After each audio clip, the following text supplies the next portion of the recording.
Hello everyone. Welcome to Fun with Colors. Today, we are going to explore the wonderful world of colors through games, songs, and creativity. Are you all excited? Yes. Great. Let's start by naming some colors.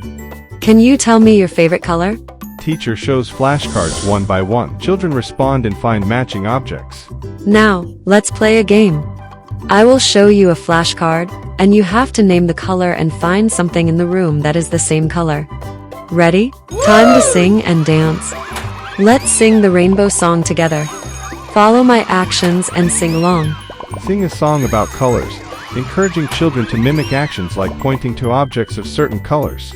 Now, let's do a sorting challenge. I have a basket of different colored objects. Your task is to sort them into the correct color groups. Let's see who can do it the fastest. Divide children into teams and let them sort objects into color-coded baskets. Now, it's time to get creative. Everyone will get a coloring sheet.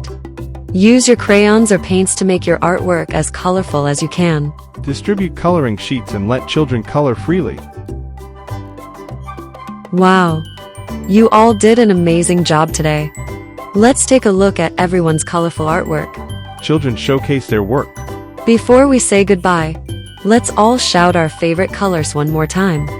On the count of 3. 1, 2, 3. Shouting favorite colors. Fantastic! Remember, colors make the world a brighter place. See you next time for more fun. Bye everyone. Goodbye.